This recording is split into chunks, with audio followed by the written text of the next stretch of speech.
Alors, pour attaquer cette dernière ligne droite sur le développement à l'international, on a fait le choix de partir du pays qui est le moins avancé sur le développement d'une filière chanvre jusqu'au pays le plus avancé sur la filière chanvre.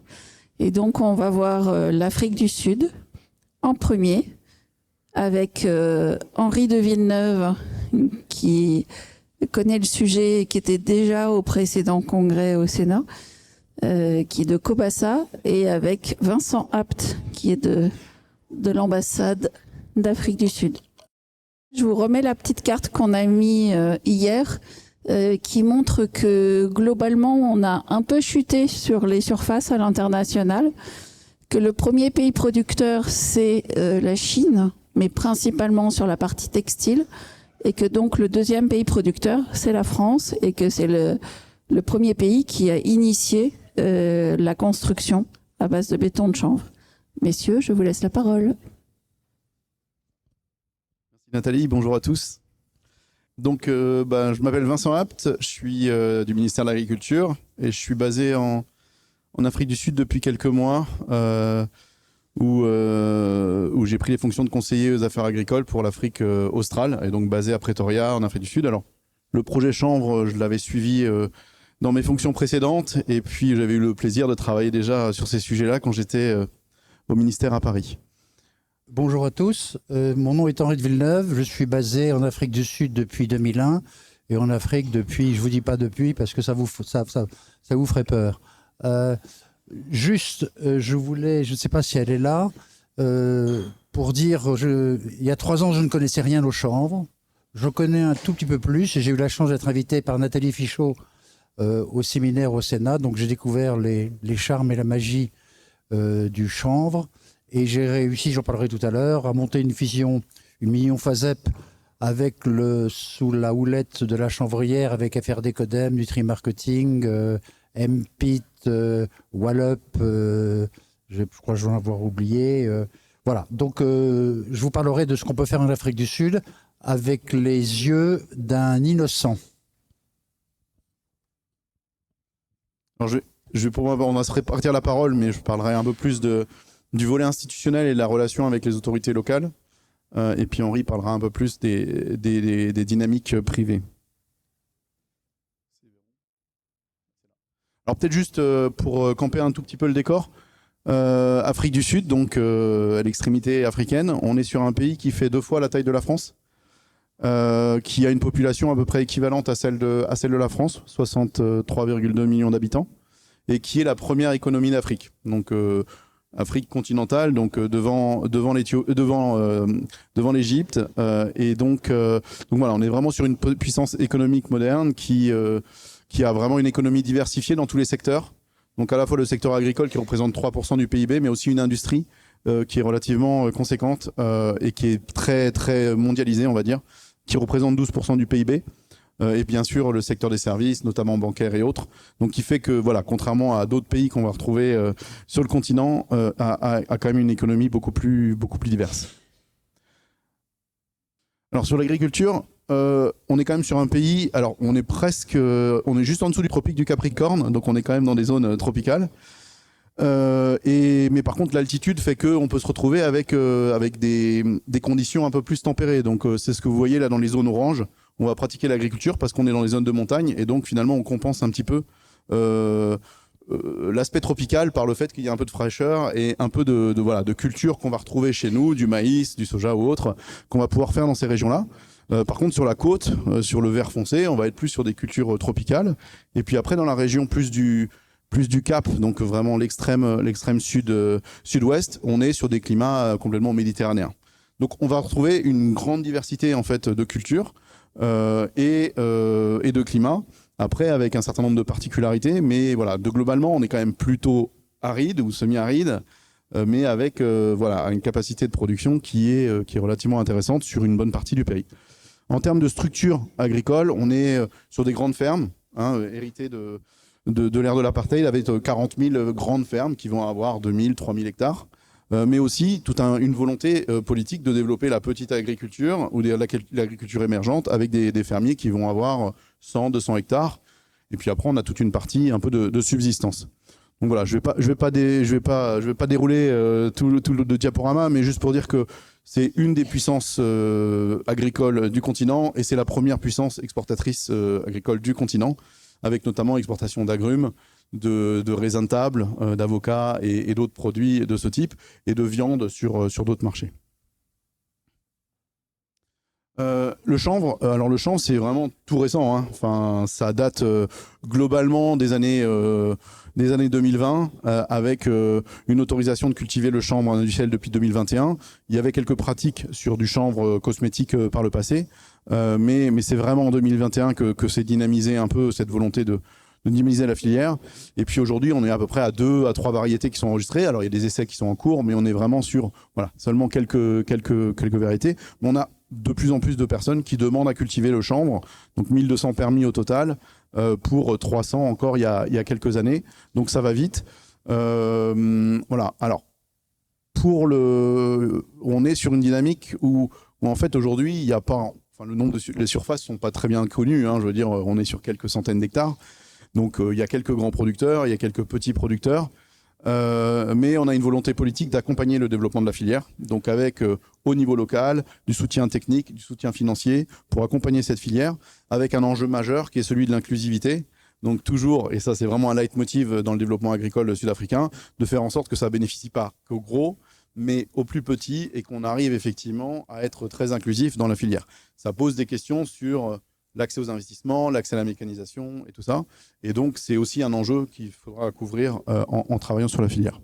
Donc, on a aujourd'hui quelques projets industriels qui ont été développés. Je pense qu'Henri pourra en dire un peu plus. Et puis, quelques provinces qui vont être plus adaptées à la culture du chanvre. Alors, c'est vraiment...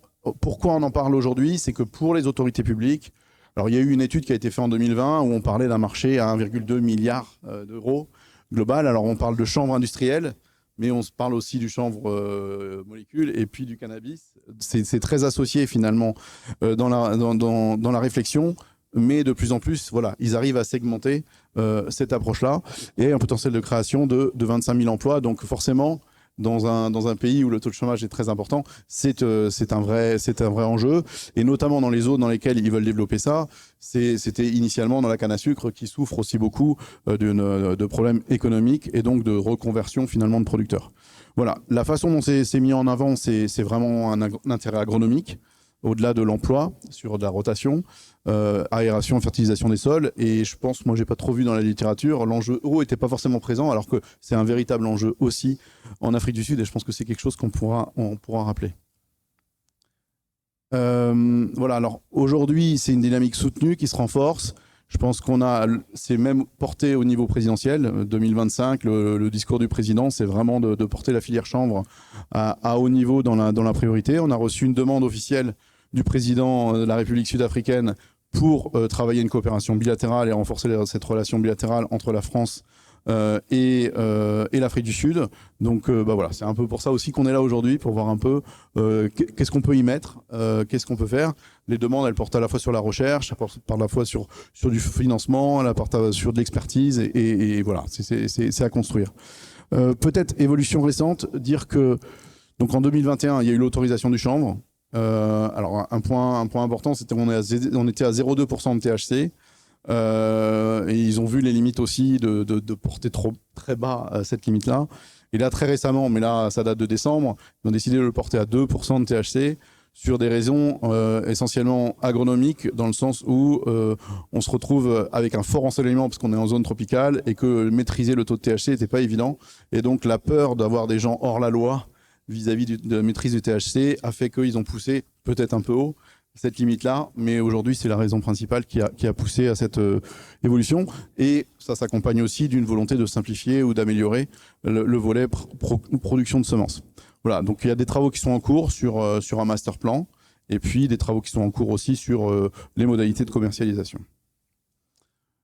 Voilà, les défis, avant de passer la parole à Henri, enfin en tout cas c'est une perception personnelle, c'est vraiment faire filière qui n'est pas évident. C'est-à-dire qu'on voit les initiatives privées, mais comment joindre les deux bouts, c'est pas forcément évident. Et aujourd'hui, je pense que de plus en plus, les autorités réalisent qu'il y a besoin d'un cadre institutionnel établi, la réglementation à faire évoluer, et d'arriver à faire discuter les acteurs qui était peut-être pas forcément dans la première approche. Donc il y a un cluster qui a été mis en place, mais demain, voilà, ça demande, c'est pas tout de faire un cluster, il faut aussi le faire vivre, il faut aussi faire échanger les acteurs. Je pense qu'il y a un vrai sujet aussi de distinguer les filières, chambre industrielle, cannabis, c'est pas la même chose, et même le molécule. Donc c'est très très important, et ça aussi c'est un travail, en tout cas, qu'on pousse. Mieux cerner les débouchés, développer la formation, les connaissances, et puis on est dans des milieux dans lesquels on n'a pas forcément une habitude et une culture du chanvre. Et je dirais, mais ça a été dit pendant pas mal d'exposés, c'est voilà, cette question de la poule et de l'œuf. Finalement, on commence par les débouchés, on commence par la production. Ou est-ce que, je veux dire, avec les grandes surfaces qu'ils ont, ils sont en capacité de produire très vite, beaucoup, mais est-ce que c'est rendre service à la filière? Donc c'est comment aussi accompagner une progression, enfin une structuration progressive de la filière, une dynamique progressive de la filière. Oui, donc après ce premier contact que j'avais eu Milieu Chanvre grâce à Interchanvre, on a monté une mission FASEP en fin 2024 avec deux objectifs. C'est l'évaluation de la situation en Afrique du Sud et les recommandations. L'équipe a fait un travail absolument remarquable et ce rapport, je crois, est public et disponible à tous ceux qui voudraient s'y intéresser. Donc, voilà un peu les éléments qu'on a. Pour les résumer, parce que moi, j'ai un profil strictement privé. C'est mon tropisme.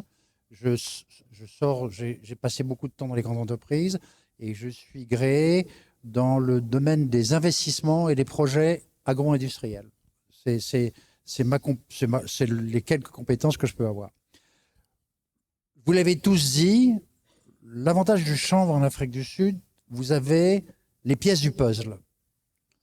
Vous avez les semences, on en parlait tout à l'heure. Vous avez l'ensemble des fermiers.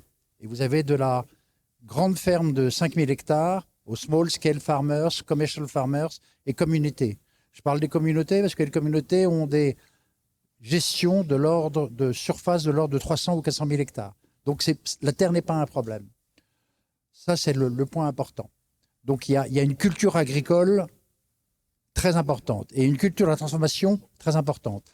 Sur le plan de la transformation et des équipements industriels, tout est à faire, mais l'Afrique du Sud a un actif industriel. C'est des gens qui sont dans la nouveauté. C'est très important. Ensuite, les marchés, ils sont là. Et je dirais de même tout à l'heure comment on peut les aborder. Donc, on a tous les éléments de réussite. Et puis, il y a un dernier point qui est fondamental, il y a l'argent. Dans une des pages du FASEP, et je crois que ce n'est pas idiot de dire, sur un projet chanvre, 400 hectares, quelles que soient un peu les filières, c'est des investissements de l'ordre de 20 millions. 20 millions ne fait pas peur aux investisseurs sud-africains. Okay, on est dans un univers en Afrique australe et il faut dans votre tête isoler l'Afrique australe du reste de l'Afrique.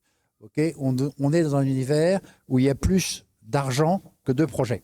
Voilà, donc le problème, le FASEP, c'était de donner un guide aux Sud-Africains pour essayer de constituer, de passer d'une vision globale et peu organisée de ce que peut être le chanvre à la notion de chaîne de valeur. Et c'est le plus difficile. C'est ce que vous avez réussi à faire en France entre semenciers, producteurs, transformateurs et marchés. Et c'est ce qu'il faut faire en Afrique du Sud. Voilà. Donc, voilà. Alors, les grandes industries qui existent, c'est pas la peine de chercher le grand export en Afrique du Sud, le papier, la construction, l'agroalimentaire, le textile, bien sûr, j'ai oublié, la plasturgie. Sur la voiture, l'Afrique du Sud assemble, ne produit pas, mais assemble plus de 700 000 voitures par an. Et c'est un des gros fournisseurs de voitures sur le continent africain à partir de marques qui sont Nissan, Renault, Toyota, Mercedes, BMW, qui sont surtout dans la région du sud-est et qui est intéressante parce que c'est une région où on peut développer le chanvre.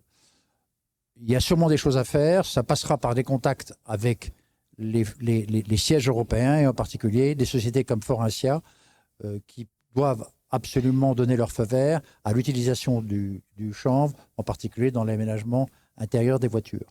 Donc, j'ai dit le papier, donc les marchés sont là et les marchés sont significatifs pour amortir des projets, parce que les Sud-Africains sont comme ça, n'investiront dans les projets champs, bien sûr, parce que, enfin, je ne veux pas être ironique, ils sont développement durable, inclusif, etc. et tout, mais parce que, in fine, ils sont rentables. Et c'est la clé de tous les investissements qu'on peut faire en Afrique du Sud. Alors, sur la manière dont, c'est quelques idées de coopération bilatérale. Alors, il y a une coopération publique qui sera traitée par l'ambassade à Pretoria et qui est importante puisqu'elle fait partie d'une demande de la présidence sud-africaine de coopération, pour aller vite. Okay. Et puis sur le plan privé, on peut travailler sur 3 axes. La première, ça peut être fait assez rapidement. On a des contacts avec quelques-uns d'entre vous pour développer de la sélection variétale à partir des semences locales qui existent et de l'importation de semences européennes pour voir les celles qui marchent. Bon, ça, c'est la première chose. Ça, c'est une chose qu'il faut faire. 2, on peut travailler sur des projets moins sophistiqués. On en a parlé avec un des acteurs de la filière chanvre qui est Géochanvre pour monter une opération de non-tissé dans la région du KwaZulu-Natal à partir de 200 ou 300 hectares de chanvre et qui peuvent justifier, compte tenu de l'existence du marché, qui peuvent justifier l'installation de telles unités. Le troisième axe, c'est une expertise qu'il faudra apporter parce que ce qu'ont mal compris les Sud-Africains, ce sont des gens impatients et les experts leur ont expliqué, c'est dans le rapport, que quand on veut aller vite, il faut prendre son temps. Donc c'est un peu difficile. Donc à un moment donné, il faut travailler sur des projets en amont et faire des études de faisabilité qui sont importantes. Je n'ai pas mis quelque chose dans la coopération privée, mais que je pourrais rajouter, c'est une idée que je poursuis très rapidement, je parlerai d'une autre idée, c'est d'essayer, et il y a matière à, de développer sur l'Afrique australe et l'Afrique du Sud un fonds d'incubation qui consisterait à prendre les projets date zéro de démarrage, de les amener à maturité et de le recéder à des investisseurs au bout de 4-5 ans. Voilà, c'est un peu un sujet, sachant que vous prenez, j'ai un exemple, vous prenez 10 projets, il y en a 3 qui réussiront et avec ces 3, vous cédez ça à des investisseurs pour payer l'ensemble des dépenses qui auront été engagées par ces fonds-là. Donc, préfaisabilité, un projet immédiat qui pourrait être établi, les semences, l'idée pour les Sud-Africains, et je répète qu'ils sont des gens très concrets, c'est de voir quelque chose, que ça marche. Il y a un truc qui marche. Okay, je corrige un peu ce qu'il disait Vincent. Il y a 3000 hectares de chanvre un peu plantés actuellement en Afrique du Sud, de manière désordonnée, et qui sont absolument pas inscrits dans des chaînes de valeur ou dans des processus organisés. Bon, donc ça, il y a de l'expertise. On commence à avoir l'idée, ces projets sont très centralisés quand vous regarderez les cartes, sur la région côte est, pas loin de l'océan, ça s'appelle le KwaZulu-Natal et l'Eastern Cape, okay, qui sont pas forcément, même si on a mis un peu de temps pour les Sud-Africains à dissocier le cannabis du chanvre, qui sont les régions traditionnelles depuis des centaines d'années, qui ont été les régions traditionnelles de développement du cannabis. Voilà. Du coup, en termes de perspective, c'est vrai que pour nous, par rapport à cette demande présidentielle, c'est de se dire quel est l'enjeu. On a beaucoup discuté avec Nathalie. Comment on arrive à avancer sur ce sujet-là. Bien sûr, des sollicitations se sont faites avec d'autres pays, mais par rapport à la culture chanvre française, on pense qu'on a vraiment des atouts par rapport à l'historique aussi et un certain nombre d'acteurs que vous êtes autour de la table déjà mobilisés sur l'Afrique du Sud. C'est comment on donne corps à ça. Donc, depuis mon arrivée, l'idée, c'est vraiment de voir comment on crée un dialogue institutionnel entre les autorités locales et l'ambassade, et puis d'utiliser ce cadre-là pour essayer d'avancer sur tel ou tel sujet. Donc ça, c'est ce qu'on essaie de construire avec des sujets autour de la réglementation. Typiquement, ce que j'ai dit tout à l'heure sur le THC, est-ce que cette question-là, je veux dire, est-ce que la bonne expertise a été mobilisée à un moment donné? Est-ce que des contre-propositions ont été faites? Enfin voilà, c'est comment on accompagne dans des questions qui vont se poser d'un point de vue réglementation, d'offrir finalement une offre de service qui permette de prendre les bonnes décisions. Organisation interprofessionnelle, bien sûr, formation, recherche, co-investissement.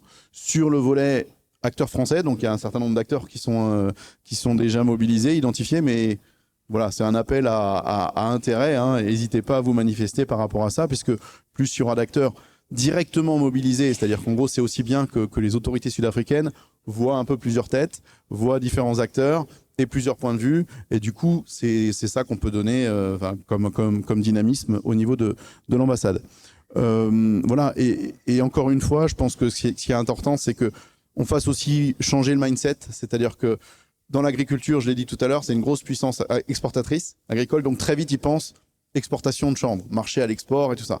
Et on dit c'est pas ça l'enjeu. Enfin, en tout cas, on veut pas que ce soit ça. Il y a un marché énorme local avec beaucoup de débouchés et donc à créer ces débouchés-là, à les développer et à faire en sorte que voilà, on ait une alternative ou une diversification agricole qui se fasse avec le chanvre. Voilà. Et je pense que par rapport à ce qui était dit et ce que j'ai vu cet après-midi, c'est énorme, les dynamiques territoriales. Je pense qu'il y a aussi la place potentiellement sur de la coopération décentralisée. Donc, une région qui pourrait être intéressée à travailler dans une coopération décentralisée avec une autre région, c'est tout à fait le bienvenu. On a une très belle coopération entre la région de Western Cape, donc Cape Town, avec Bourgogne-Franche-Comté, mais il y a 10, 11 régions. Enfin, voilà, on a un certain nombre de régions aussi qui sont potentiellement intéressées pour développer cette coopération bilatérale. On a parlé de KwaZulu-Natal et qui pourrait être utilisé. Et enfin, je finirai à court terme. Hein, à court terme, on a vraiment un enjeu de mieux faire connaître la filière chanvre et tous ses bénéfices sur place. Et il y a vraiment, alors ils n'ont pas pu venir pour cet événement parce que là, on est en plein, on va dire vacances d'été pour eux. Donc ils reprennent là cette semaine. Donc c'était pas évident d'avoir une délégation cette fois-ci, mais ça prend tout un intérêt et donc on va travailler à ça pour avoir une vraie mission d'étude découverte en mai-juin au pic de production du chanvre et de faire en sorte qu'un maximum d'acteurs soient rencontrés et qu'on travaille un peu à jeter les bases de la feuille de route de coopération. Oui, je voulais rajouter un des vrais sujets en vous écoutant tous depuis 2 jours et je trouve ça passionnant. C'est qu'on voit bien que vous êtes le développement du marché français d'une manière générale vous occupe énormément. Donc l'idée, dans une filière d'excellence qui est la filière du chanvre, comment peut-on exporter ou développer cette filière à l'international? C'est un vrai sujet.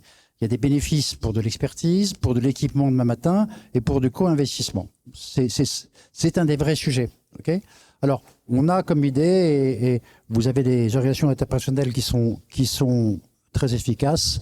On a l'idée éventuellement, ça sera monté en France, de monter une association pour le développement du chanvre en Afrique, ouverte à tout le monde et qui peuvent être intéressés éventuellement à avoir accès à des informations sur ce que c'est que l'Afrique et sur ce que c'est que le chanvre en Afrique. Et peut-être trouveront-ils leur bonheur dans les années à venir. Mais voilà, on n'a pas beaucoup de filières d'excellence en France actuellement. Je trouve que c'est dommage de ne pas l'exporter et de l'utiliser à des gens en plus qui le demandent. Et pour répondre à ta demande d'une délégation en juin, Terrenovia qui est là organise en juin une plateforme sur le chanvre pour lequel on sera certainement partenaire. Donc, je t'ai déjà dit, mais je veux que l'information soit claire pour tout le monde. Il y aura des démonstrations au champ en juin. Donc, du coup, on vous invite tous à venir. Et si vous voulez venir avec des délégations étrangères, vous êtes les bienvenus. Merci infiniment, messieurs.